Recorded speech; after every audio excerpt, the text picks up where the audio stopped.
Hello, everyone, and welcome back to the Poisoner's Almanac. I am your co-host, Adam. Hi, I'm Rebecca. And it has been a week. It's been a month.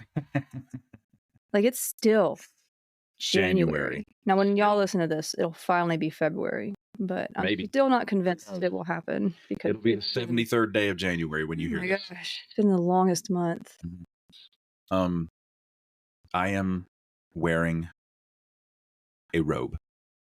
Yeah, like you've never had one before. Not really. But happy anniversary. Actually, never. Yes, this was my anniversary gift, 13th anniversary gift from my wife. And let me tell you, friends, I put this robe on and I immediately discard the thought of pants. I'm provoked to walk out into the front yard and just, with a cup of coffee, start yelling at children that do not belong to me. Or maybe just clouds. And this is who I am now. Well, there you go. You think you're an elder millennial? Not until you get a robe, baby. And you just you put that thing on and you immediately want to say, nobody wants to work anymore. Oh my God. No, I thought that was like the older generation. It pulls you into a vortex of... What is our saying? What do millennials say? Millennials say... I'm tired. I'm tired. Millennials say, thanks, I hate it. Been saying a whole lot of thanks, I hate it the last several weeks. What did Gen X say? Gen X says, rise up. Oh my God. Not that. Rise up for what? What are you doing? Stop. We're all tired. We're too tired. So yeah, the robe is great. It looks like a piece of Paul Bunyan's flannel shirt, but then fashioned into a millennial robe. You were like fascinated with this robe. I am. It's so soft. You've never had a robe before? I've never had one. Why? I don't know. Because I didn't know how to live. Oh. It's just so comfortable and cozy. Was it a sin to have robes in church? You know what it was? No. Matthew chapter 14, verse 12. Didn't Jesus wear a robe? You know what he did? He wore a linen onesie. A onesie? Did it snap at the bottom? It was actually made from a single piece of fabric. I actually did learn that somewhere along the way, that most of the garments were like, they weren't like... It was like a dress. Yeah, like it wasn't multiple. Dress. Right. Everybody wearing maxi dresses. That makes me giggle. In the club, we all fam. Is that how it goes? So no, but they literally, like... I mean, it's comfortable. Maxi dresses are comfortable. I mean, we didn't call it that. I don't hate it. But this is just a new level of existence, having this robe. And we've already made a video about it that I am going to edit soon and post. So He's obsessed with his robe. Y'all be on the lookout. I reached into the gift bag where my wife had it. She handed me the bag and I reached in and I touched the fabric. It was like the Shroud of Turin. I was like, did Jesus wear this? The Shroud? Wouldn't that be kind of scratchy? Have you seen that thing? And I'm pretty sure it's not real. First of all, how dare you? And in a related note, our dog has been defecating all over our house. Okay, that was 2 days. I took her to the vet. It was bad. It was really bad. She was defecating. You took her to the vet, and then she defecated some more. And she did it before. I don't have words. If you could describe that for us, I'm tired. She had diarrhea. Lots of it. And but she's feeling better now. I'm feeling better. I say that, but now she's got something wrong with her eye, and I have to take her back to the vet, so that's fun. The goblins that were in her colon jumped into her eye, and I don't know how that works. Well, we don't know that yet. But we could make a podcast episode about it. Anyway. So you'll figure it out. I'm tired. So am I. So yeah, there was that. It's been a crazy week. It's been a week. Yeah. And then, and now Camilla's teacher wants to give a fun project to do over the weekend, like last minute. And I'm like, are you serious right now? Listen. What? No. And I say this with no judgment so as not to stir up controversy on the social medias. But the people without children, you guys are so cute. Like, don't give a project. She doesn't have any kids, and she's like, this will be a fun project over the weekend. And we're like, ma'am. Maybe she's just getting back at us or something because our kids were all terrible this week. Ma'am. Could be. Please stop. But yeah. Stop it. Get some help.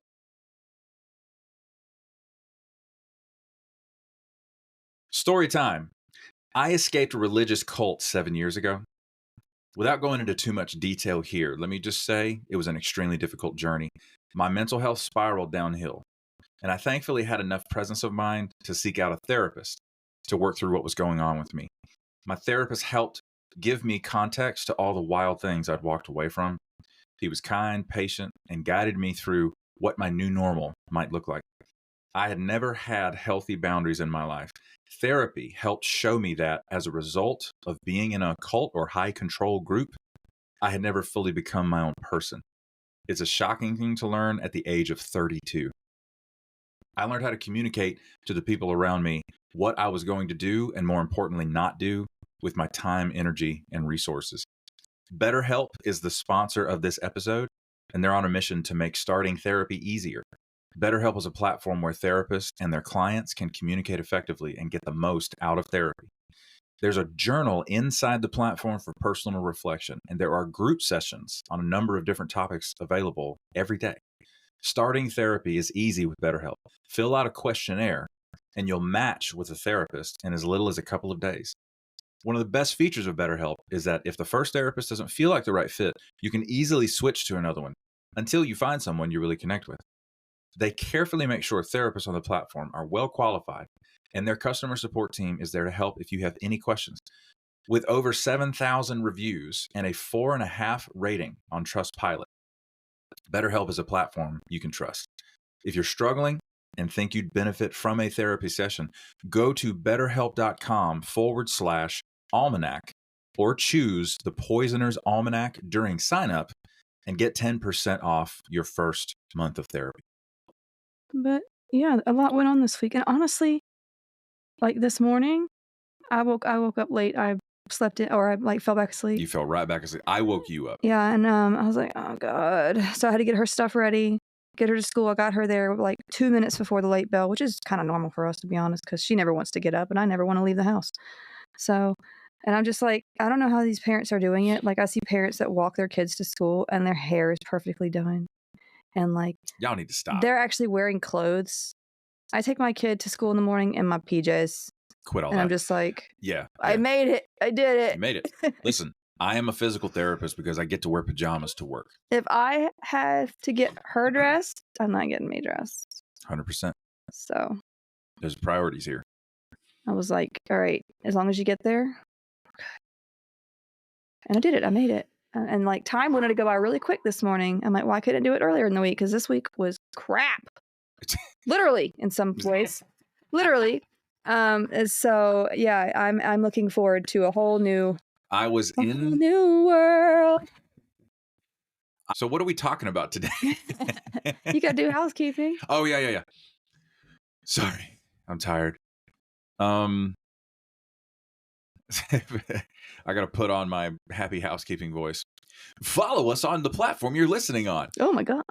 That's terrifying. Thank you in advance for leaving 5-star reviews wherever you're listening. That serves as a tip jar to push the podcast further into the algo, which is what the cool kids call the algorithm. Algo? I just told you. And into the ears of listeners like yourself who would enjoy it. Excuse me. Make sure to follow us on social media. We got links in the show notes for that. Specifically, the podcast Instagram. And also, if you will, if you're listening on your phone, screenshot the podcast player on your phone and post that photo and tag us. We'd love to see that. We will we'll like that post and share it on our profile as well. The Patreon is up and running, as many of you know. Link in the show notes for that. You can join as a free member, or you can join as a paid member for $1 United States dollar per month. Actually, it's like $1.30 now, right? $50. $1.50. Because I don't know. And here's why. The rich rule the world. Apple is part of the Ritz. So they arbitrarily decided to raise the price 50 cents because, well, as everyone knows, they don't have enough money. So, they use all the money they make to help the world solve problems. We all know this. You don't get some minors when people are like, if you're using a card, it's going to be a $2 fee. For what? I'm like, brother. Or when you fill out a form and it's like, it's like a $5 form fee. And I'm like, I filled it out. Just the year of our Lord 2025. So yeah, the Patreon's out there. If you're a patron, you get access to bonus episodes. There's a weekly bonus episode. You have the option to leave us a voicemail, which we'll repost that link soon. We'd love to hear your beautiful voices. And also, you get shouted out on the podcast by name. And those people are as follows. 87 Pens Girl 71, Mara Santiago, Kate the Fairy, Grace Lahan, Genevieve, Nahev Shatrit, Jay Wendt, Inken Hafner, Kiri Orsek, Tay of Sunshine, Monique, Shane R., Sue Steves, James Mills, Megan Geiler, Liz B., and a partridge in a pear tree. Just kidding, making sure you're listening. Woolly Wolf NZ, Mama G, Nicole Rivers, Richard Miyako, Heather Nolan, Katie Rose, Kaylee, Sasha Rubel, Maya Shostak, Maggie's Yarm, Ogre the Viking, Lynn Rocket, Brett Moser, Zaid, Neil Houdini, Nicole Crane, Jefferson Vargas, Carmen Q, Sarah G, Knit Ninja, Estar, Olive Octopus, Betsy Rich, Terrorsaurus Hex, T-Bug, Kristen Moljadi, Morgan Brittingham, Blau Frosch, also known as Clara Jurisons, Vix, Caitlin C., Anne Maria, Carl Ziegler Jr., Clyde, Jennifer Wilson Richter, Macaulay Sterland, Too Fidgety, Wendy G., Elena M.K., Vilma Anderson, Caitlin Martin, Pungrammed 101, Minnesota SPT, Michael McCombs, Tasha, Stuart Slattery, Prim Risen, Simone Valdez, Christian Skretegod, Tina at Have Not Had My Coffee. I need more. Maria Ann, Bonnie, Oma D. Is it Rhinel? Mm-hmm. Rhinel Alara? Was that it?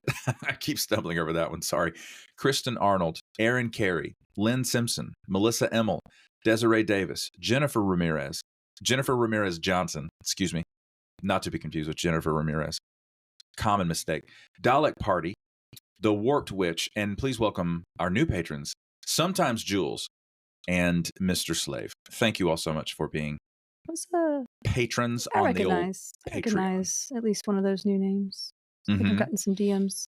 Yes. Yeah. Yes. And I love getting DMs on the Instagram. Y'all send me some funny stuff. Y'all send me some suggestions on things to cover. And so I really like this. And we recently had an author who is a late diagnosed autistic, a forensic anthropologist who has also written fiction books. That's such a fun job. Oh, man. He's a forensic anthropologist who did a lot of work with crime scene investigation. And he has written several fiction books based on cases he has been involved in. And he has volunteered to send us his books. And we're very interested to I'll tear those up. To check that out. Yeah. I love some mystery stuff. Absolutely. He found out he was autistic because a reader wrote him and said, "It feels like your main character has Asperger's." Of course, it's not called Asperger's anymore, but wait a minute. My main character is me. It's me. I better get that looked at. Right. That is literally how he found out. Eventually, he got diagnosed with autism. That's how he found out. Anyways, send questions or content suggestions to the Instagram with a comment or a DM. Leave us a voicemail through the old Patreon there to our patrons. And I think that about covers it. Look at you. What? I don't know. That just felt fun. You weren't actually proud of me. I mean, I am. I'm always proud of you. I'm always proud of you. Anyway. My love language is words of affirmation. Becca's love language is gentle bullying. It's not true. I don't like, sometimes it comes off as bullying when really I'm just trying to help. But not everybody wants that help. Yes. And it's like, well, then stop being wrong around me. Yep. Stop Right. being wrong around me. That's a t-shirt. Oh my God. That should be, oh my God. Stop being wrong around me. Jesus. And you know what? It's I Put the responsibility where it belongs. I feel like I take correction pretty well. I think like people are, people who are like, will like DM me and be like, Eat "Oh, lunch. it's actually this." You know what? You can go somewhere. Oh, I thought you took it well. That's strange. You know what? Mind your business. Anyway. That's savage what I said. Anyway. You suck. Oh man. Okay. What are we covering today, my dear? Okay. If I can get my voice together. Oh my God, is it tuberculosis? No. By the way, there's an outbreak of tuberculosis in Kansas. Yeah, I saw that. Somebody sent me that. Someone else sent me that in the DM, and I was like, how timely of us to cover tuberculosis when there's, and John, I think, no.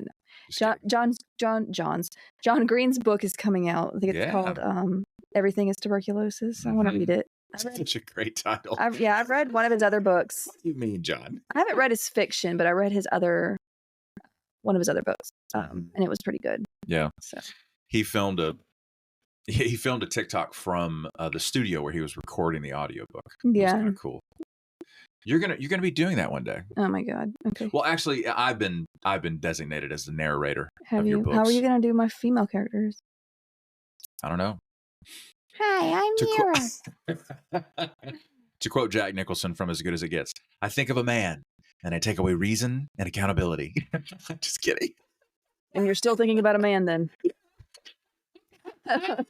Well played. You're welcome. My God. You're welcome. That Don't line come for me. That was an Oscar-winning movie, and that line was, he had OCD. You remember that movie? Remember that? I don't think I've ever seen As Good as He had OCD, and it was intrusive, and he was mostly a jerk. But then he ends up in a romantic relationship with Helen Hunt, and it was just so. When I think Helen Hunt, all I see is Twister. You got me, Joe. Wasn't he engaged at that point? Yes. Weirdo. Well, that's one of the storylines. Cows. I gotta go. We got cows. I loved that movie. I was obsessed with tornadoes back in the day when I was a kid. And Helen Hunt, Philip Seymour Hoffman is in that. Yeah. There's the whole cast, the whole team of Storm Chasers is a brilliant choice of supporting actors. They're so. Oh man. Anyway. Yeah. But we're not. This is like Bob's Road. That's the guy that plays Cameron in Ferris Bueller's Day Off, by the way. Yeah. Gosh. Anyway. He was also in Speed. My special talent is identifying where everybody is. And then everything else they've been in. Every 5 minutes, I pause a show or a movie, and I say, oh, that's the guy from Secret Life of Walter Mitty.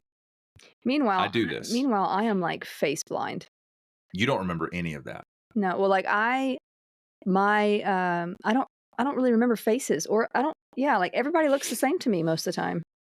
Mm-hmm. Like even like actors and stuff, I don't think I'd be able to pick out an actor unless they looked really, really, really different.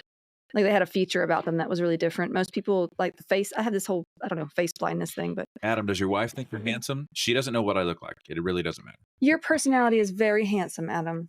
My personality is very handsome. There, you happy? Oh, that was fun. Oh, that was great. You have a great personality. You walked into it. Oh my God, what is wrong with my voice? Your personality is very handsome. My voice is not handsome. Okay. We should probably get to what we're talking about because it's not about tornadoes. I mean, okay. So I told you last week we were going to cover a few topics that we've briefly mentioned in the past, as well as a few listener suggestions / requests. And one of both would be 3 Mile Island. We mentioned it a little bit when we talked about Chernobyl. Yes. And I hope I'm not making Chernobyl sound funny with my accent. But sorry if I am. But yeah, one of our listeners DM'd me on Instagram asking for more info on what occurred there. So I want to go into the history behind this place and the accident / near disaster that happened as well. So we're going to be going back into a little bit of nuclear physics. Yeah.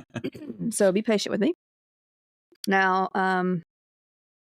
yeah, we're also going to look at Fukushima because they were like obviously caused by something much different. And we'll get to that. So we're going to jump into a little history. There is a small island in the Susquehanna River in Londonderry Township, Pennsylvania. That sounds like a fun place to live. Londonderry. Oh, it's in Pennsylvania. Yeah. Okay. Yeah, it's on an island in this river. Honestly, great setting for like a thriller murder mystery, I'm just saying. 100%. Anyway, so if anybody wants to write that, go for it. But yeah, it's called 3 Mile Island. Is the island 3 miles long? It better be, or I'm going to riot. Actually, I'm kidding. It's not.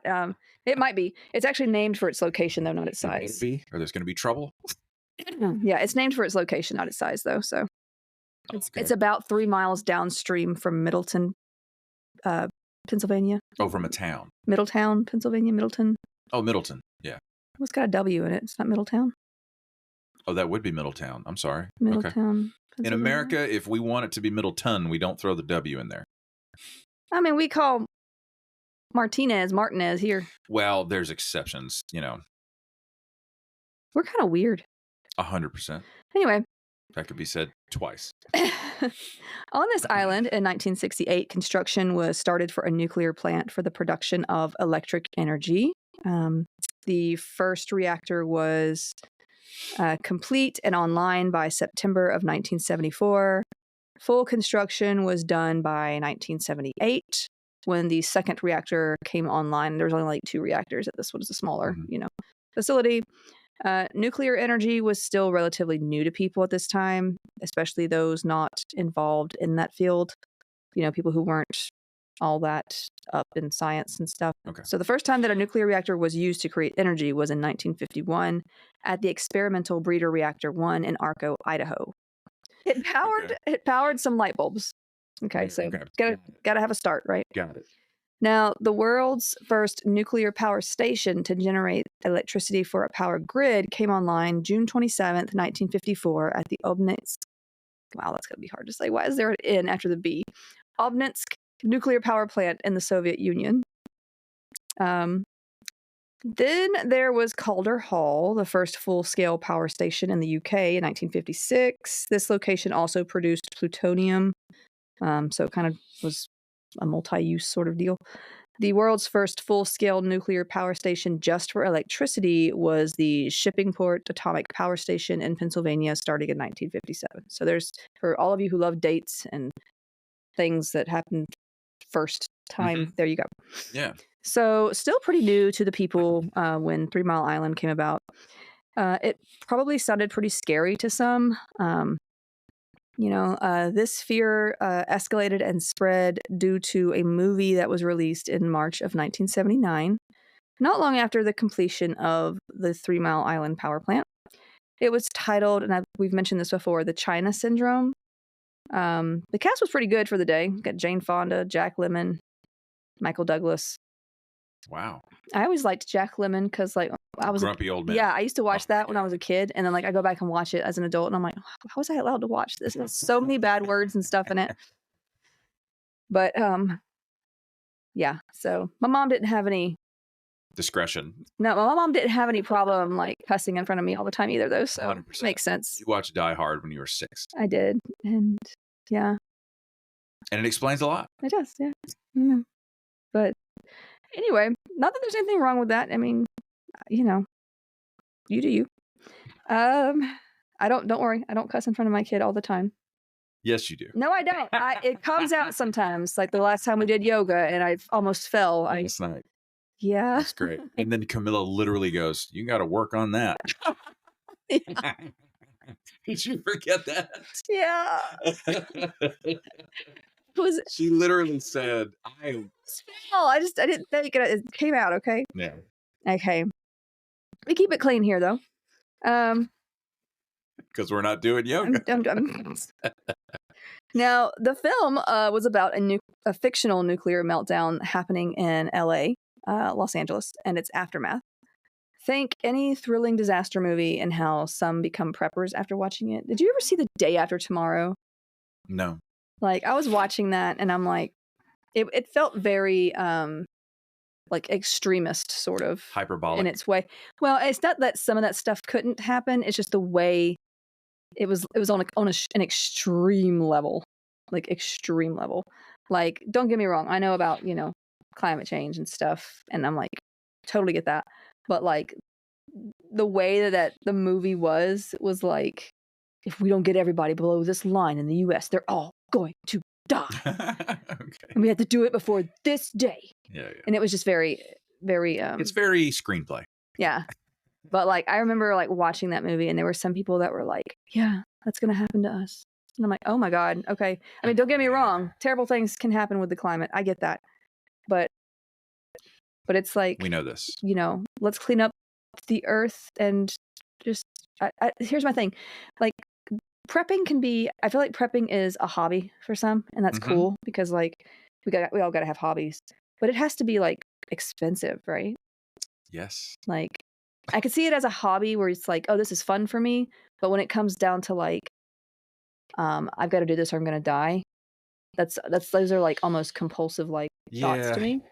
Yeah. I used to watch the show, what is it, Doomsday Preppers? But I would see like all this canned food and stuff, and I'm like, well, that's gotta go bad eventually. It's going to go bad. Eventually it will. And it's like that's a lot of money.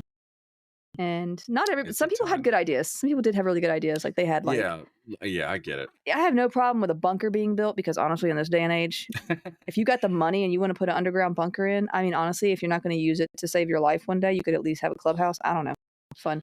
Well, library, underground library, anybody? I'm fine with that. Let's do it. My parents had a gigantic generator when the hurricane came through here. Yeah. So when we went without power, what was it, 5 days? Yeah. But also the generator was like $10,000. Most people don't have. Really? Yeah, most people don't have $10,000. Yeah, it's one of those monsters that powers the whole house. Most people don't have that kind of money to just throw around, so that's a lot. Like, but yeah, I'll see. Like, I remember I used to watch that show, and they'd put like buses underground. Yep. And I'm like, it was like a bus. Yep. It was interesting though. Interesting. So, next time I watch that show, I'm going to have the DSM-5 open in front of me. Yeah. And hey, you know what? Like, I have no problem. Like, I can see the things I can see are like, I can see bug out bags. I could see, especially if you live where there's lots of crazy weather, like major hurricane. Well, not major hurricanes for this. Or if you're Ron Swanson and Tammy shows back up. Yeah, that. Or like tornadoes and stuff. You have underground, like, what do they call them? Not so much bunkers, but what do they call them? Hideouts. Anyway, they're underground, and you go there. He-Man Woman Haters Club. You go down there so you don't get hit by the tornado. You don't get carried. Shelters. Tornado shelter, yeah. So I see like shelters. There's bomb shelters in some European places for obvious reasons when World War II was a thing and could be problems later. But anyway, I'm rambling. But yeah, it just seems like a lot of seems very expensive. It is. But I'll just die. This movie was about a reporter. You just walk out there in the middle of that tornado and say, I give up. Yep. Oklahoma, where the winds come sweeping down the plains. This movie was about a reporter discovering cover-ups for safety issues at a nuclear power plant that could result in a disastrous meltdown. I'm just giving the gist of it. An employee attempts to help, explaining his own concerns about the plant. Other higher-up employees and the guy who signed off on the safety stuff that wasn't exactly safe end up threatening and harassing those trying to expose the problems. Typical movie like this, because it would cost millions to fix, Things get crazy. Which the government has, and never mind spending. Well, the thing is, like, if you don't fix it and something happens, you're going to have to spend even more on the damage, right? That is logical. The federal government is not familiar with that concept. We literally have a nuclear power plant not far from here. They raced to complete construction on 2 new reactors.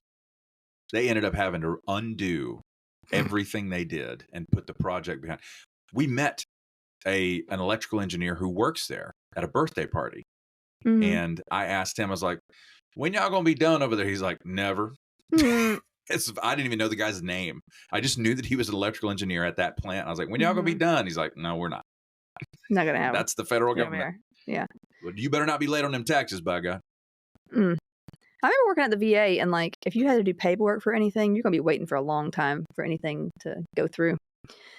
But yeah. So things get crazy in the movie. It's basically assumed that the situation is not corrected and that things are going to blow any minute. So yeah, they kind of leave you hanging on that. But now, as we mentioned in the Chernobyl episodes, the China syndrome refers to the aftermath of a meltdown in which the radioactive core of the reactor melts down into the earth all the way to China. That's why it's called that? Yes. Okay. Sort of like the old phrase, I'm going to dig a hole to China. Yeah.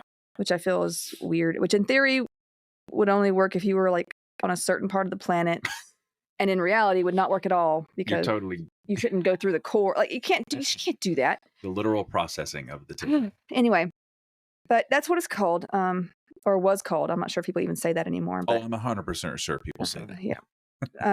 But yeah. Now we see then as well. We said then as well that while the core could burn its way into the earth, it certainly could not go all the way to China. Yeah. Anyway, this was the climate of the day. New source of energy, but we don't know enough about it. So, it's to be feared, basically. That's what was going on. And don't get me wrong, it should definitely be respected, as we've discovered in past episodes on nuclear disasters and the radioactive substances used or produced as byproducts. Definitely respect them and use caution. Those well-versed in nuclear energy at this time, as well-versed as they could be, anyway, were definitely not happy with the impression this film gave, calling it utter fiction and a character assassination of the entire industry. I mean, calm down. It's a movie. To these experts at the time, there was no way a nuclear reactor could melt down. As we will come to know later, bro. It could, because Chernobyl was in the 80s, right? Chernobyl came after 3 Mile Island. Yeah. So, yeah, okay. About 7 years after, I think. But yeah, they believe that there was no way it could overheat, causing the radioactive fuel to melt. Like, then why do you have cooling systems? Because you obviously think you need all this stuff, right? Anyway, sort of like, the unsinkable Titanic, I suppose, right? It can't sink. And then it did. Now, 12 days after the release of this movie, a not-so-fictional issue occurred. Around 4 a.m. on March 28th, 1979, why do all these disasters happen in the middle of the dang night? There was a minor malfunction. It was either electrical or mechanical. Is that what the government said in their statement? Minor malfunction. And it was in the secondary cooling circuit of Unit 2, which had only been in operation for 3 months. It's always Unit 2. This unit had only been in operation for 3 months. Okay, so.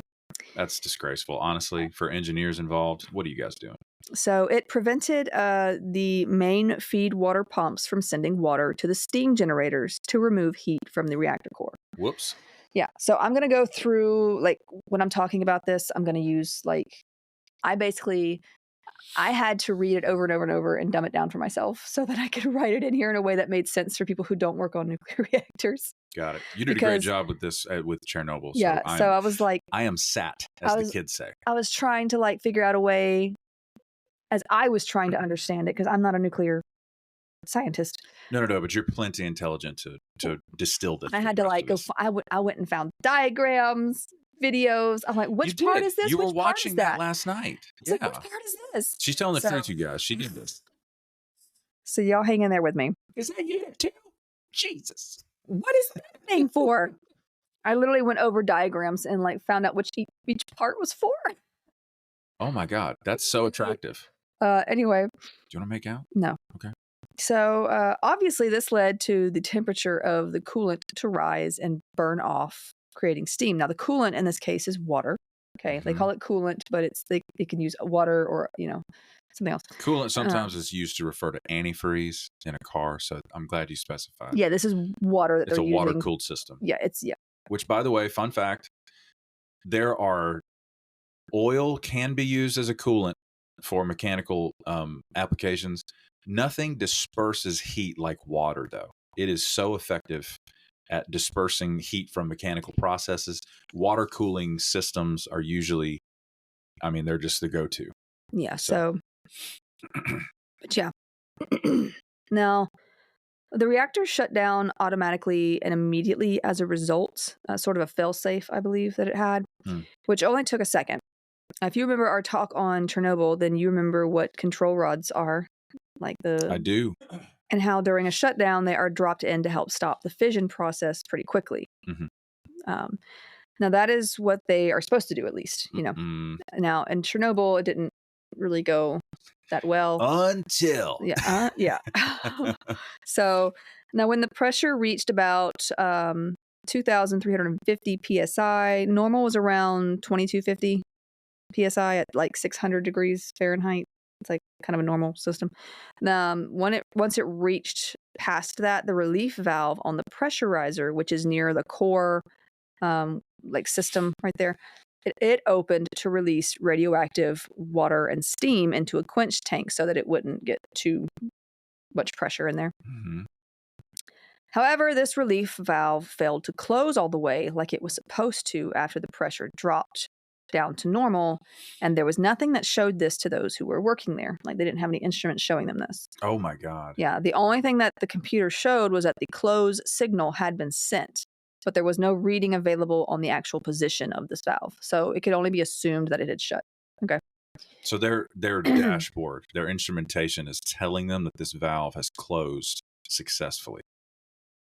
Well, yeah, I mean, like, as much as it can. Like, there's nothing to tell it where the exact position of the thing is. It's like, okay, you hit close, great. And then, yeah, so they're assuming it's been closed as they wanted it to be. It's like getting a notification that my paycheck has dropped. It means nothing. Okay. There's no way to tell if I remain in the same quality of life as I thought I was. Now, normally, the pressurizer's role is to keep the water flowing through the system at a high pressure to keep it liquid until it reaches the secondary loop where it will become steam to power the turbines. It like sits on top of like one of the loops where like what water's going through, and there's water in the pressurizer up to a point, but it's like it's made to sit. It's made to pressure. The water creates that pressure in this tank above it to keep it liquid while it flows. Oh, I see. They're using pressure to keep it from transitioning to gas. Until it gets to a certain place. Clever. Okay. Yeah. Now, because of the valve not closing, the pressure would have been compromised, allowing the water to start to boil off. The coolant/water ended up draining or steaming away as a result, while residual decay heat from the reactor stayed high. So it might have shut down, but it's still producing heat in the form like of decay heat. Like, it's like the core it's radioactive, so it is still producing heat to some degree. Yeah. As such, more steam was generated and released on accident through the still open valve on the pressurizer. High pressure injection pumps automatically began to push water into the system as another failsafe. It's like it can recognize that, like, okay, something's weird there's too here. much pressure in that section. And not enough water in others.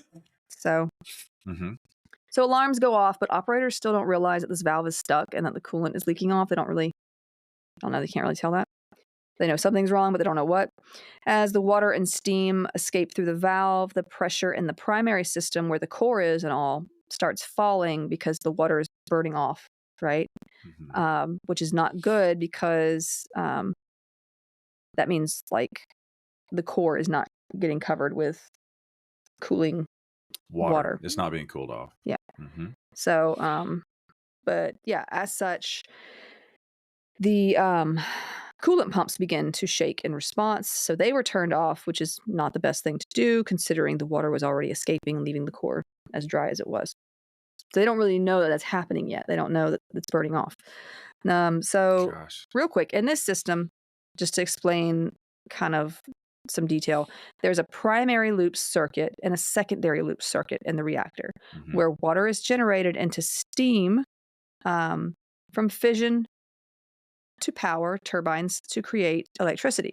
Yeah. So the primary loop keeps radioactive coolant or water in this case, contained within the reactor core.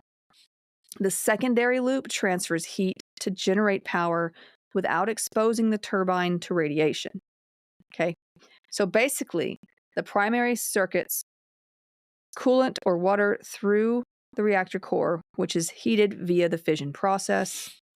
Then the secondary helps generate steam as it receives the hot water from this process coming to it, Mm-hmm. and it takes it to the turbine, Right. where that steam will generate electricity by It'll spin a turning. turbine. Yeah. So the primary and secondary, they're kept separate so that radioactive material is not allowed in the secondary. Like they circuit into one another. So like the primary pushes it into the secondary, and the pressurizer is like kind of in between up top where it's trying to keep That's how they're coupled together? Yeah, and it's trying to, the pressurizer's there to keep it liquid until it gets past a certain point to the secondary. Gotcha. Okay. Mm-hmm. No, that sounds kind of weird. I'm going to put pictures and stuff once I finally catch up on the Instagram. I swear, every time I go to do it, it's like, oh, Grace, guess what? Now this is happening in your life. So go fix that first. Well, just a heads up. We're going to attempt to do like video versions of Becca's still shot content. We're going to see how that works. So just be on the lookout for that. Yeah. So, because we're going to make a TikTok for the podcast also, and then we're going to have some video versions. You'll still see your still shots, but it'll be Becca's narration over the top of it. I'm excited. Anyway, so yeah, so you get me so far? Mm-hmm. Okay. Now that we understand that, I can explain that in this case, the secondary loop had run completely dry, signaling that something was wrong and water was not getting through somehow. And it wasn't getting through because it was all exiting through the pressurizer, that valve up there. Right. And not cooling the reactor. Yeah. Not spinning the turbine, not cooling the reactor, or anything like that. Now, once the system pressure falls to a particular level, below 1600 psi, because the water is basically gone, the emergency core cooling system is automatically turned on, which floods the core with high pressure water, so the core is not uncovered and giving off too much heat, which would result in a meltdown, right? Mm-hmm. Now, if the valve had functioned properly, the water would not be escaping and would have flowed as it should, and not up and out. Because the pressure was less in the pressurizer now, due to the loss of water and steam, hot water from the loop that typically bypassed it started rushing into the pressurizer, creating a steam bubble. Okay. Not good. Right. So all that water going in, not really helping at this point. Yeah. Now, indications of higher water levels in the pressurizer all of a sudden caused a lot of confusion for the operators, and they shut off the emergency core cooling system for fear of the pressurizer filling up to the top and spilling over. Remember that they didn't know that this was already spilling out. So, yeah. I bet you there's 1,000 things they've learned about nuclear reactors as a result of this. Oh, yeah, definitely. So the reactor coolant system was now losing more pressure. Water was no longer present to cover the core well enough at this point, while the pressurizer where coolant and water, and steam were escaping was gaining more and more water. They're just trying to escape that way. Now, at about 5:20 a.m., primary coolant pumps were shut down, and steam bubbles within the water made it difficult for remaining circulation to happen naturally.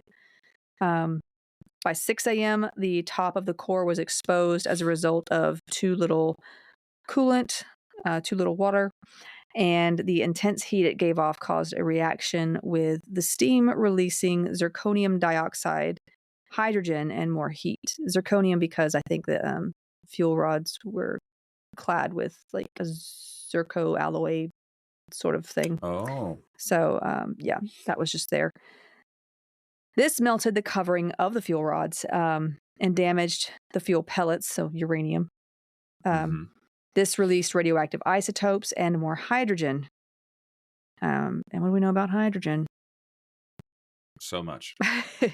Now, shift change happened at 6 a.m. And I swear, I've had some terrible shift change experiences as a nurse back in the day. Oh, man. Triggered in the middle of research. Yeah. One time, day shift, I worked night shift. at the hospital. Mm-hmm. One time, day shift left a deceased man in his room all day because they didn't want to deal with preparing him and taking him to the morgue. Wrong on so many levels. So many. And that's the time I almost got stuck in a morgue because nobody helped me. I had to put this man in a body bag by myself. And dead weight is heavy, y'all. So I know what that's like.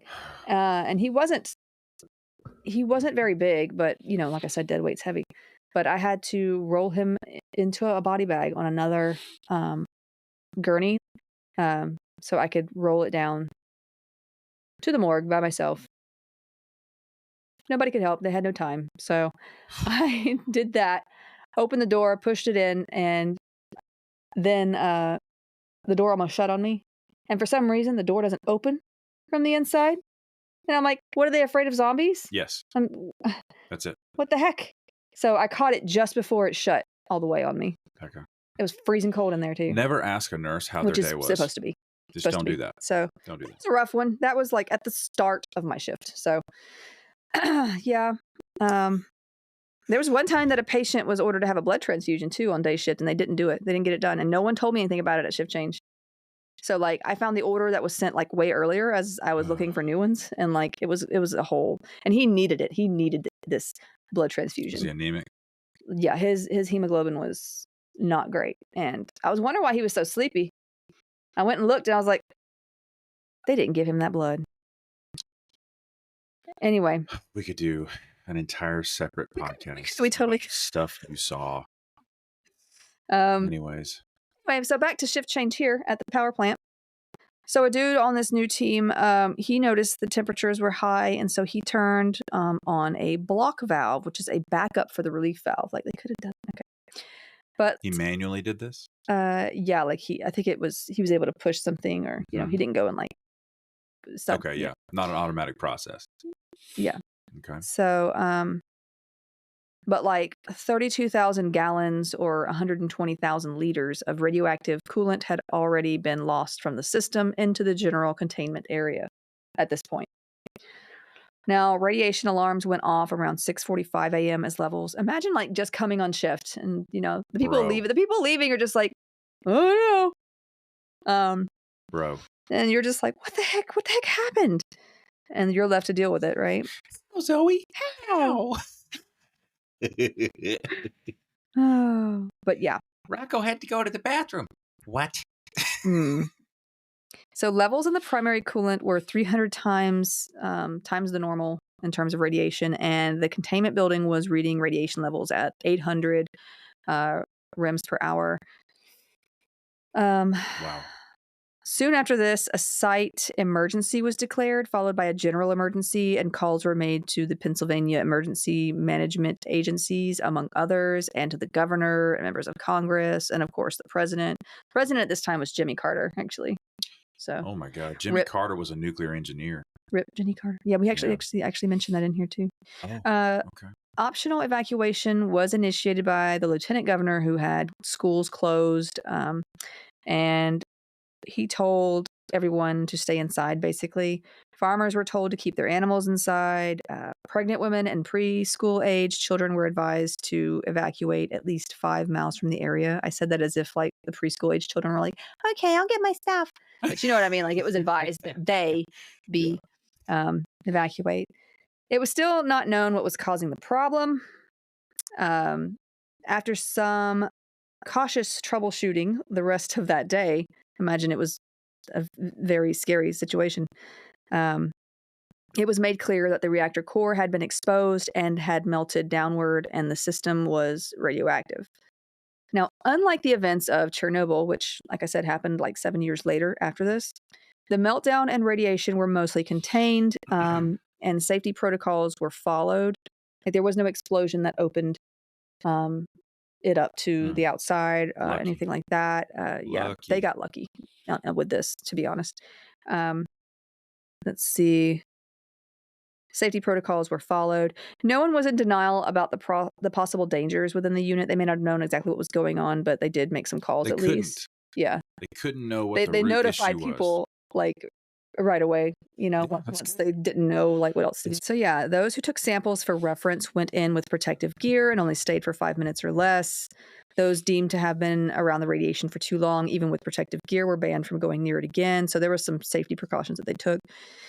Now on the third day, because these kinds of things can go on for a little while, a hydrogen bubble was found to be inside the pressure vessel dome, risking explosion and destruction of the containment facility and the release of radioactive materials. Now, hydrogen, as we know from what the heck was that dirigible called? The Hindenburg. The Hindenburg. As we know, hydrogen is flammable, is volatile, goes boom, big bada boom, with a spark and some oxygen. I mean, the most basic chemistry education, I assume, before they built that thing, should have told you it's not a good idea to fill a airship with hydrogen gas. Also, like knowing you're going to be up in the atmosphere where ions are bumping into each other. Static electricity. Yeah. You could arc on something random. Yeah. Ugh. Actually, that incident, I don't think there were as many like casualties as there could have been. Like it actually, I mean, it was a terrifying experience. Mm-hmm. But anyway, well, we need to talk about that one eventually. Mm-hmm. Maybe the next bonus episode. Possibly. The video footage is actually fascinating because there's a few things were caught on camera at that time. It's cool that they got it. Yeah. So thankfully, there was no oxygen within, which would have caused such an explosion. Because with hydrogen, you kind of like for it to explode, there needs to be like oxygen and a source of a spark combustion of some sort. Yep. Which it wouldn't take much of a spark, but you know, yeah. But decisions were made that resulted in the shrinking of this hydrogen bubble, and it was finally vented off, avoiding further issues. So that was good. Wow. It was noted that the radioactive coolant had leaked outside of the pressurizer. That's what was going outside of that valve, you know, that was faulty apparently, and into the general containment area, and then also into an auxiliary building, causing concern. Because basically once it leaves the containment area, that's when you have contamination, right? That can cause concern, at least. Now, most of these particles, however, were radioactive noble gases, such as xenon and krypton, at doses of 1.4, millirems, which is pretty low, actually. For reference, you get more from an X-ray, which is about 3.2 millirems, or even natural occurrences or natural sources. Typically, most of us with background radiation get about 310 millirems annually. So it was pretty low for what it was. Samples taken outside and in nearby areas did not show any significant increase in radiation. As for the core, half of it had melted, as had 90% of the outside of the fuel rods. 18 metric tons of uranium was forming a mass at the bottom of the vessel. So it was sinking down, you know. Wow. 18 tons. Yeah. The second layer had remained intact, thankfully, so that was good. There were investigations into the accident, and I read that the engineers that had designed this reactor had actually known that the safety valve could be faulty at times, but they failed to tell anyone about it. So. Okay. Yeah. Thanks for that, y'all. Monitoring was continued, and according to the American Nuclear Society, the average radiation exposure for those within 10 miles was about 8 millirems, about as much as a chest X-ray, so not really that bad. Okay. And no more than 100 millirems, like at most, basically. So that's like less than the annual amount most people are exposed to. Like, there are some, however, that dispute this claim. Dr. Stephen Wing wrote a peer-reviewed research article that did find a significant increase in cancers, especially thyroid, between 1979 and 1985 among those living within 10 miles of the site. He believes that the amount of radiation released was vastly understated by agencies involved, though causation for these cancers cannot be proved, apparently. Like, we can't prove that that's exactly what caused those cancers. It could have been something even as, like, maybe more people were smoking, or maybe... you know, different things. So confounding variables. He is speculating that this could be, but it can't be proven. So basically, if those involved in the testing for radiation can be trusted, then no worries. But like I said, some dispute this. The Pennsylvania Department of Health has tested and researched things themselves, however, and have stated that there have been no increases in cancer cases. The U.S. Nuclear Regulatory Commission has conducted detailed studies, as has the EPA, Department of Health, Health and Human Services, and the Department of Energy. They too have stated that the 2 million residents in the area only received 1 millirem of radiation, less than that of an X-ray or annual background radiation. Now, I mentioned the film The China Syndrome earlier and how the idea of a nuclear meltdown was becoming like this new fear, even if some authorities labeled it impossible, which it's not impossible. Like I said, these things should be respected and caution should be taken. But like the film was basically, I don't want to say exaggerating, but it was doing what films do, right? Putting forth a plot that, it's cinematic liberty. Yeah. So, but yeah, people were becoming fearful of nuclear meltdown. Now, at this time, there were also anti-nuclear activists, one being Jane Fonda. Pretty sure she was an activist for like everything, though. Dude, Jane was... I mean, I respect it. Do your thing. But, I think Jane went to Vietnam. But it might be like, maybe that's what she was born to do, just almost said activizing, being an activist. So they were holding protests and such. Jimmy Carter, who was president at the time, actually specialized in nuclear power while in the Navy. He told officials that the accident was minor, and to be honest, it was, considering what could have happened. They really got lucky, honestly. They got 100%. So lucky. It could have been way worse. I just love that myself and all of our listeners know for a fact that they were lucky, because we have already been thoroughly educated on Chernobyl by yourself. Yeah, they were very lucky. There was no explosion. It got out of the one layer of containment, but it was, apparently it wasn't much that, like, the radiation levels were not much that got out, and the core was still contained. So it was just like liquid that had seeped out that was radioactive. Yeah. So not the entire core. Now, so yeah, they responded quickly to the situation too, so that was helpful. It definitely could have gone a different way, and it nearly did, to be honest. Now, as for legal stuff, in the early 1980s, there were some lawsuits and settlements. Part of this money was used to found the 3 Mile Island Public Health Fund. There was another $1 million account to set up as a result of a suit to help with emergency planning in the area surrounding the plant. According to Eric Epstein, the chair of 3 Mile Island Alert, the 3 Mile Island plant operator and its insurers paid at least $82 million in publicly documented compensation to residents for loss of business revenue, evacuation expenses, and any health claims.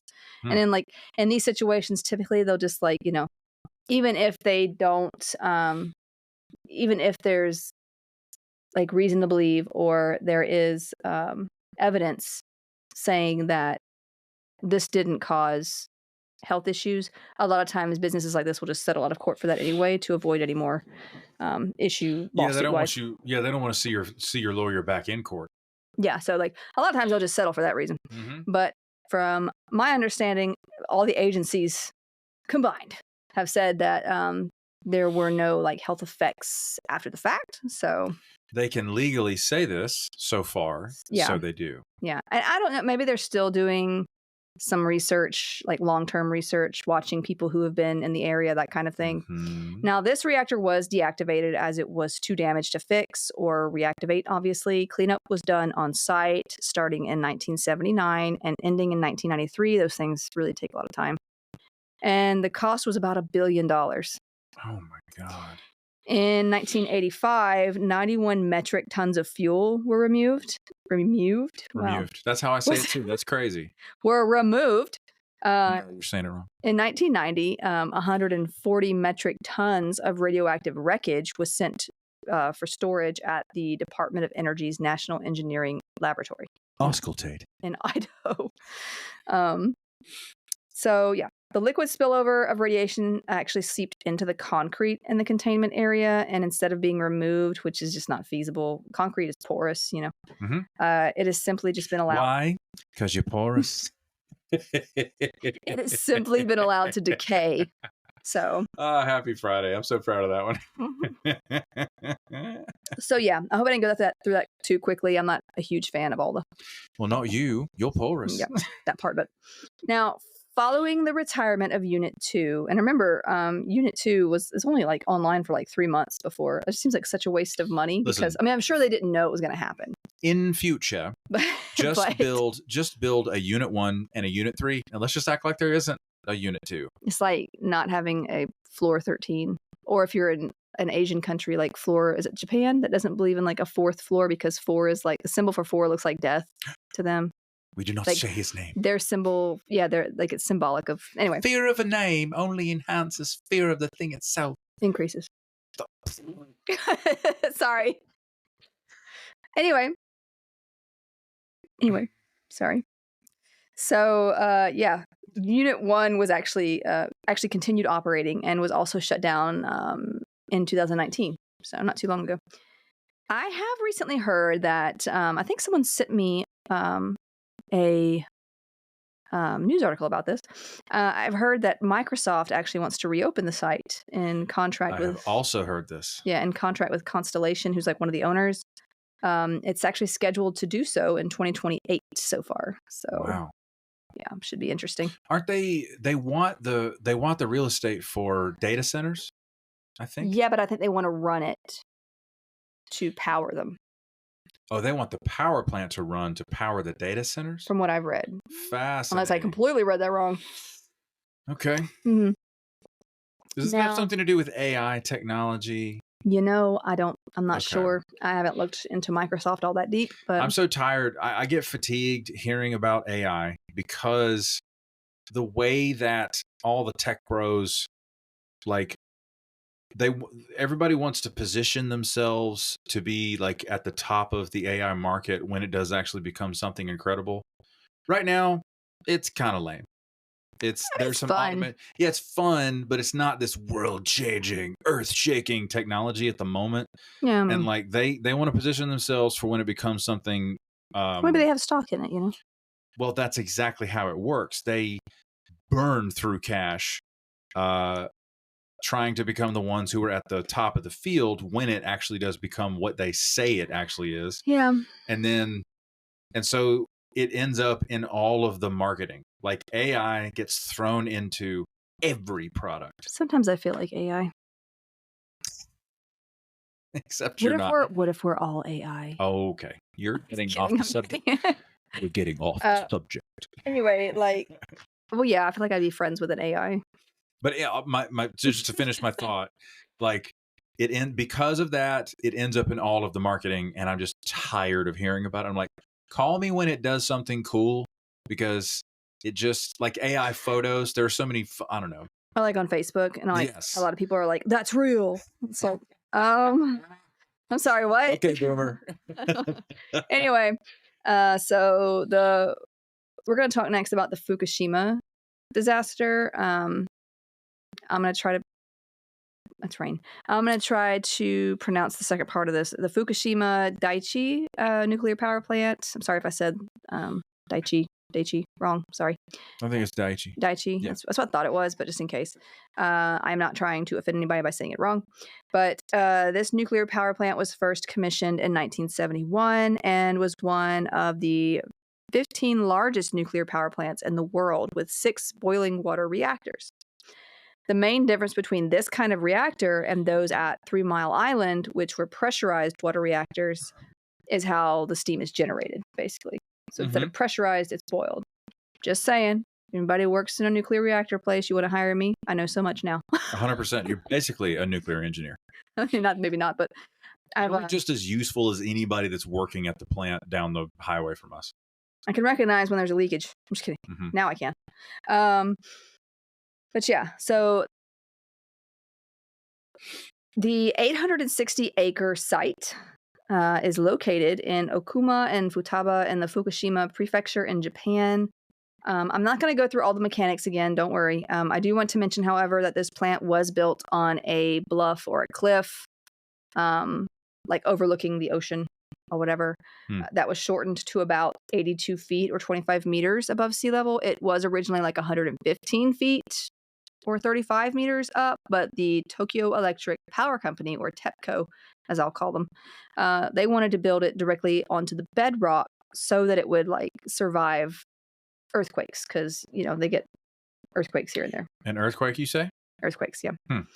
Now, these were common, but usually were relatively mild. There'd been a few incidents here and there at the site with some necessary shutdowns for a bit, but I don't want to go too deep into that or I'll never get done here. So Okay. what I want to talk about is the disaster in 2011. Okay. So March 11th, 2011, at 2:46 p.m. Japan Standard Time. Japan experienced the worst earthquake on record since records began. This part of Japan. There had been smaller quakes for a few days prior, but this was really intense. It was a 9.1 magnitude. The scale's out of 10, right? Yeah. Holy cow. The shaking caused damage to the plant, and units 1, 2, and 3 shut down automatically, and the power went out. Now, units 4, 5, and 6 were already offline for maintenance, so there's that at least. And the backup generators kicked in to keep the coolant flowing to the remaining ones that should have been online, to keep the fuel rods from melting. So basically to prevent a meltdown. Okay. But earthquakes the size of this one tend to be followed by another terror: tsunamis, right? So by 3:41 p.m., the highest waves, which were over 40 feet high, moved in at over 100 miles per hour. And it utterly destroyed the coast. It left 20,000 people dead or missing when it did. Now, the waves that came first damaged the seawater pumps on the shoreline, which provided part of the plant's cooling system for its generators.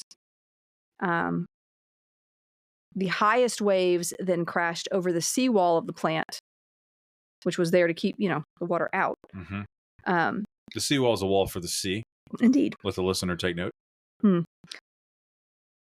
But it basically crashed over that and into the turbine and reactor buildings, causing great damage to diesel generators as well as necessary electrical equipment. The flooding was extensive and also damaged control rooms and other generators, causing them to fail. 2 workers were killed with the impact of the tsunami. Another was killed at another site as well. There was a different site that was also affected. About 18 years before this, a warning had been given to the owners of the plant and to the government that their tsunami safety measures were not really up to par anymore. So that sucks. But the earthquake and tsunami had damaged the roads as well and other structures, making it difficult to come and go to the site. So that made it even harder to get help to people and stuff. So, and to the power plant. Now, TEPCO TEPCO. No, you had it right. Go ahead. TEPCO notified authorities at 7:03 p.m. of a level 1 emergency as workers tried to flush water into some of the reactors, because they could tell that it was going low, and if it got too low, the core would be going too hot, like it wouldn't be covered. Mainly reactors 1 and 2, as the DC backup batteries for them had been flooded, so they weren't working anymore either. Unit 3 still had about 30 hours of battery power, so they were kind of focused on those 2 at the moment. Now, they were using firefighting equipment because that was what they had at this point. The pressure of the reactor had only increased. So, however, and radiation was being recorded outside the main containment area, indicating the reactor core was damaged. No good. Now at 8:50, this is in the evening, an evacuation order was issued by the Prime Minister for the prefecture for those within 2 kilometers of the plant. By 9:23 p.m., this was extended to 3 kilometers.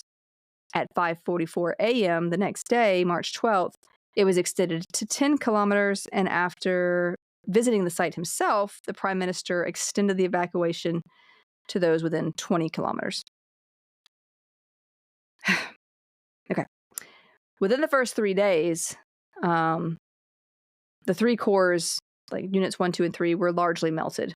And the workers, many who had lost homes and families in the disaster, they were still here doing what they could to regain control of the reactors to prevent further devastation. Now, it's they probably have missing loved ones. Houses are gone, destroyed.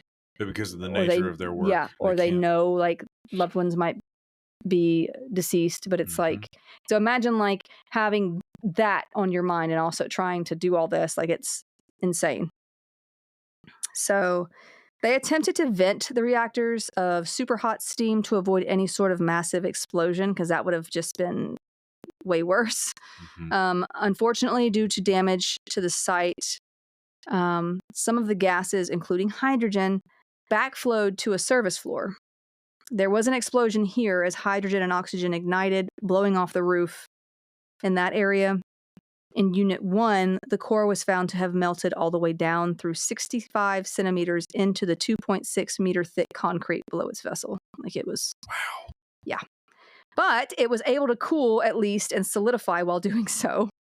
So thankfully, it stopped there. Yeah.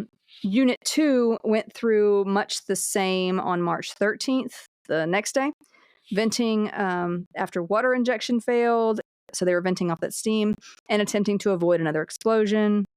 There was a rupture underneath the reactor that may have been a result of a hydrogen explosion. There was just, they saw a rupture and they assumed it could have been.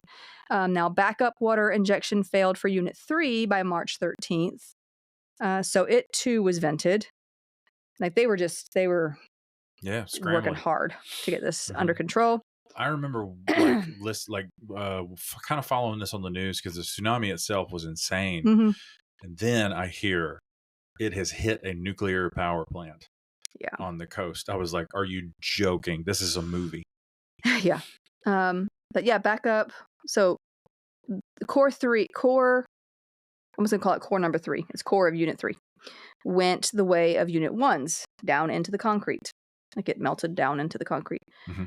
Unit 4 had been defueled before all of this. It was offline for maintenance before all of this, okay?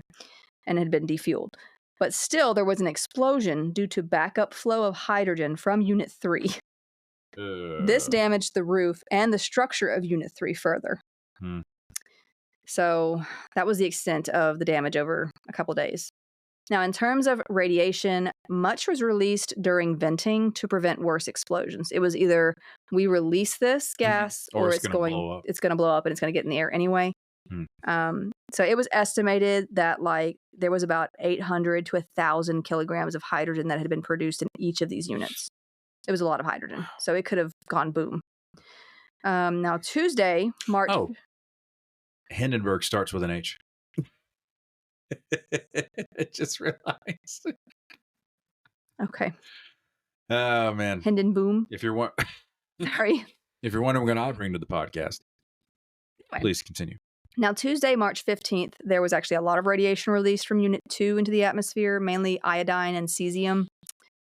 It would take months of treated, recycled water being pushed into the reactors just to bring them to a cold shutdown. It was like burning that hot, and yeah.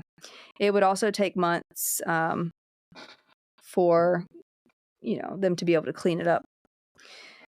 Now, regarding releases to air and also water leakage from Fukushima, the main radionuclide from among the many kinds of fission products in the fuel was volatile iodine-131, which has a half-life of 8 days. The other main radionuclide is cesium-137, which has a 30-year half-life and is easily carried in, the atmosphere. And when it lands, it can contaminate land for some time. It is a strong gamma emitter in its decay. Cesium-134 is also produced and dispersed. It has a 2-year half-life. Cesium is soluble and can be taken into the body, but does not concentrate in any particular organs, and it has a biological half-life of about 70 days. Now, a significant problem in tracking radioactive release here was that 23 out of the 24 radiation monitoring stations on the plant site were disabled by the tsunami. So it was kind of hard to track. That's right. TEPCO sprayed a dust-suppressing polymer resin around the plant to ensure that fallout from mid-March, from the release and all that, was not mobilized by wind or rain. In addition, it removed a lot of rubble with remote-controlled front-end loaders, which is different. Like, remember in Chernobyl, there were people that were cleaning it up, by hand at first, and it was a disaster. But Yeah. they came in with the other stuff first, remote controlled front end loaders, and this further reduced ambient radiation levels by half near Unit 1. The highest radiation levels on site came from debris left on the ground after the explosions at Units 3 and 4, so like when that hydrogen backed up and exploded. No radiation casualties, basically acute radiation syndrome, occurred, and there were few other injuries, though higher than normal doses were being accumulated by several hundred workers on site. High radiation levels in the 3 reactor buildings basically hindered access there, so they were like not allowed to go too close.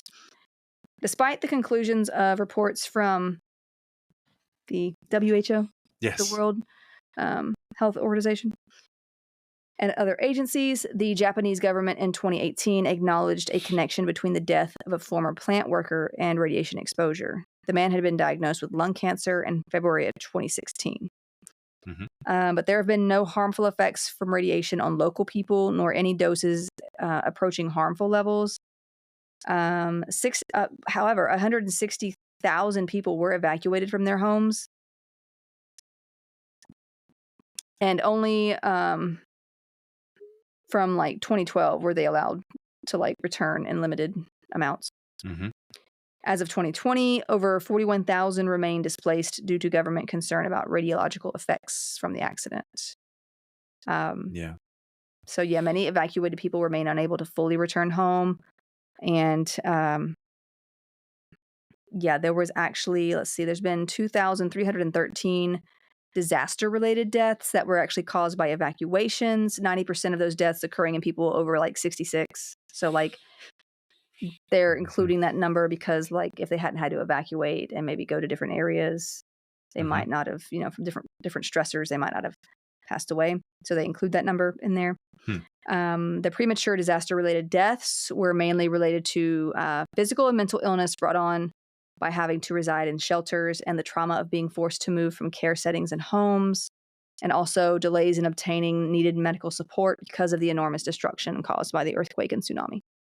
So, but permanent return apparently remains a high priority. The evacuation zone is being decontaminated where required and where possible so that these evacuees can eventually return.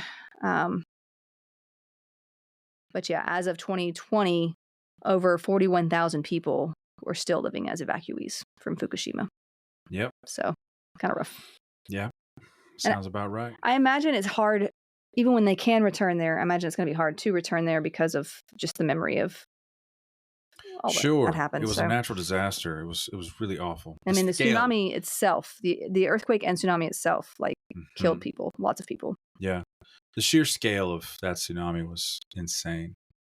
I did read too, I heard this actually in a documentary. Like, I was watching this thing on it, and it was like, I think TEPCO was like not allowing people to talk out about it, workers. And so like they did a documentary, and like a lot of the people they talked to were like anonymous and like kind of hidden so that they wouldn't get fired or anything like that, because TEPCO has been like, don't talk about this. Anyway, so there's that.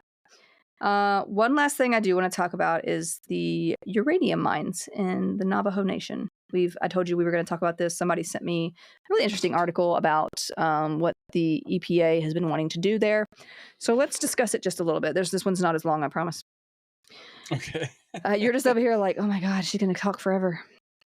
No, I'm fine. Okay. This is the second half of the podcast where I have been to work and come home. Yeah. And my battery is depleted. I know my brain doesn't want to work right now, to be honest. I'm running on fumes. But here in the U.S., from 1944 to 1986, the Navajo Nation leased mines containing uranium to companies for the extraction of the material for the making of nuclear weapons and fuel reactors. Many Native Americans actually worked to mine the uranium ore, and they lived close by with their families. Massive yikes. Yeah. Now, while the scientific community in many places, especially in Germany and Czechoslovakia, already knew uranium was risky and could cause lung cancer, safety equipment was not supplied to these workers. These health concerns were not known to the workers, and there was no word for the Navajo people for radiation, which is what uranium, emits. Yeah. Now, the Navajo Nation occupies parts of northeastern Arizona, northwestern New Mexico, Tucson, Arizona, and southeastern Utah. It is about 17,544,500 acres and is considered the largest Indian reservation in the U.S., and it's one of the few whose lands overlap with their traditional lands. So, pretty neat. Uranium was found in Cove, Arizona, then elsewhere in the surrounding area. Eventually, mining operated out of 4 key areas. It was Church Rock, New Mexico, Ship Rock, New Mexico, a lot of rocks in New Mexico, Monument Valley, Utah, and Kayenta, Arizona. Uranium mining peaked here among the Carrizo. Well, I don't know why I said it like that. Carrizo. Among the Carrizo. Is it Carrizo? How do you spell it?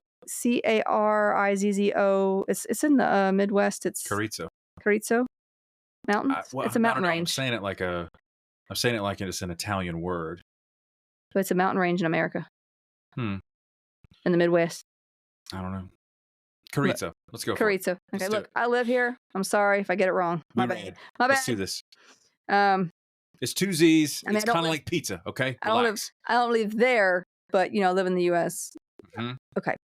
Carrizo Mountains. But it peaked in the 1950s. Nearly 30 million tons of uranium ore were extracted from Navajo lands. It's a lot of uranium ore. These workers did not make much at all, minimum wage or less. Oh, you're kidding. They didn't give them proper equipment, and they paid them a fraction of what their wage should have been. This is nuts. Yeah. So basically they were making like $1 or less an hour.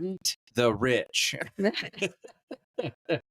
Now, the work was hard. It was done with pickaxes and wheelbarrows mostly, sometimes with other machinery. Many worked as long as 10 years in these mines. Okay. They had no formal education typically and were not privy to information involving radiation or effects of being exposed to such. Of course. So which makes them easy to exploit. Like I said, they weren't given any protective equipment or proper ventilation. You know who is there were a lot of people who were racist against Native Americans, but I'm pretty sure what's his name was too. What's his name? Andrew Jackson. Well, Andrew Jackson for sure. Oh, okay. He was a racist for a lot of people. 100%. But Roosevelt, the one that's in Theodore Roosevelt, the one that's in Night at the Museum. Teddy Roosevelt. That one. Yes. Great in that movie, but had some issues. I mean, don't get me wrong, he did some good things too, like was the national parks. Probably let his horse lick it too. Yeah, but he was definitely racist as well. So for sure, I will not. Yeah, he definitely was racist too. Now, they weren't given proper ventilation either, as you can imagine. It was, like I said, it was known at the time, though not by those of the Navajo Nation, that uranium miners had high incidence of lung cancer. In 1942, Wilhelm Huber was a German pathologist. He wrote a review that the cancers were caused by radiation. Uh-oh. Of course, this was debated against for a while. There were some people that were like, radiation is amazing. This is great. Remember our talk on radium? But it was finally understood in the early 1950s that radon daughter isotopes, essentially the products of decay of the uranium while in the body, or even, in the air in the mine. In the air in the mine. In the mine. Mine, yes, sorry. A mine. This is no mine. This is a tomb. It is a tomb. But that was they have a control. This was the specific cause of such cancers of the lung, basically, was this. Of course. Yeah. Now, the U.S. Public Health Services decided to do a study of uranium miners in 1950 with concerns about lung cancer caused by radon gas, one of these products of uranium decay within the mines. And, of course, they mainly focused on white miners. However, they also failed to mention what they were looking for, lung cancer. So they didn't tell anybody oh, we're trying to see if there's an incidence of lung cancer. And so anyway, So they really didn't like tell anybody what was going on. In 1984, a full analysis was made of the Navajo population by Dr. Jonathan Semet and some collaborators. Dr. Jonathan Semet was a pulmonary physician, an epidemiologist, professor, and the former dean of Colorado School of Public Health. Okay, what's up? Man was working. Mm-hmm. Now, if you remember the Nuremberg Code, which honestly we should just go over later in detail, we should just make a whole thing of that. Please do. Was created in 1947, and that was basically ruled that those involved in any such studies should be given informed consent, right? Which is, not what the Public Health Service was doing, but this wasn't the first time the U.S. Public Health Service was naughty. So there you go. And we'll talk about that later, too, when we talk about syphilis. So we're scratching the surface, whispers and rumors of the formation of something called an institutional review board that oversees the ethics of clinical research studies. Yeah, well, we could go into a lot of naughty business there. Now, there were some officials fighting for the miners to at least have required ventilation. I mean, it might have helped a little bit, but their voices were not heard. Wilhelm Hooper, the pathologist who was like, duh, it's radiation, was actually forbidden to speak in public about his concerns, and at some point wasn't even allowed out west in case he spoke to the wrong people, so to speak. Right? Yes. Now, after about 10 years of uranium mining in the Navajo Nation, lung cancer began popping up among the miners. What? Yeah. In the 1960s, some of the widows of these miners who had died of the cancer came together to discuss their deaths, because it's so similar, and they're noticing a trend. And this led them to starting the fight for justice, basically, which would have been very hard at the time, especially since they had little to no access to communication past each other. They had no phones, and the area was very remote. A tribal council member named Harry Tome would later become an advocate for those dead and dying of lung cancer caused by radiation from the mines as well. Now, while there were restrictions set for radon levels in mines being worked in 1969, it was being reported well into the 1970s that these restrictions were being violated. People just didn't care about them. You're kidding. Yeah. Now, in 1978, Harry Tome began working with Stuart Udall, Secretary of the Interior under President John F. Kennedy. 2 lawsuits were filed in 1979 seeking damages for uranium miners, and this is just going to tick you off. One was aimed at the mining companies. The other was filed against the U.S. Department of Energy. The case against the mining companies was thrown out in 1980, citing the fact that the workers had workers' compensation, so that was good enough. Even though most of these workers were actually denied workers' compensation. Shoot me in the knee with a rusty spear gun. I hate it. I don't know. You might not get workers' compensation for that. Now, the other case... It happened on the job where I swim with dolphins. The other case was unsuccessful as well. Basically, in 1984, saying that the U.S. government was immune to these sorts of cases. Amazing. Basically, screw you. Even though the federal government's interest in the mining of uranium could not be more clear. That's the 80s, where, people the U.S. government wanted to stop the Cold War. Was the Cold War still going on in the 80s?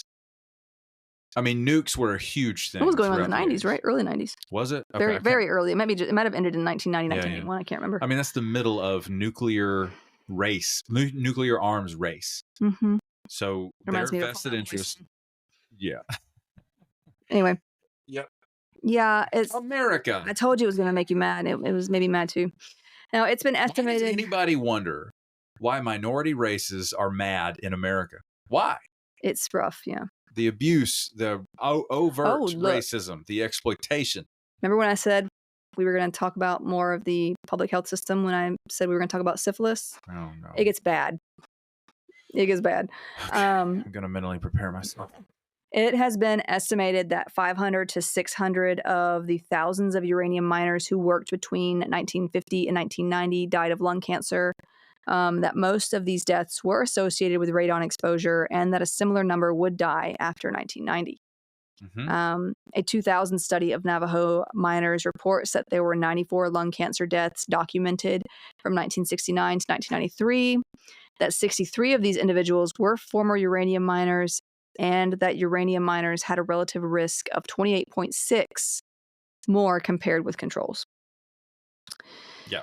So in 1990, the Radiation Exposure Compensation Act was passed. This act acknowledged responsibility for the historical mistreatment of uranium miners by the U.S. government.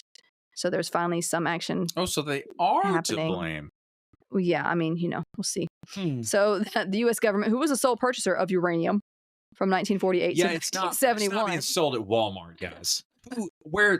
Anyway. And made provision for compensation for workers in those mines who now had health problems because of such work. An estimated 10,000 workers were employed in uranium mining, and about a quarter of them were Navajo. About 40% have applied for compensation as of March 21st, 2001. Now, today, the mines are closed, obviously, and there are over 500 abandoned uranium mines in the area, as well as homes and water sources with elevated levels of radiation.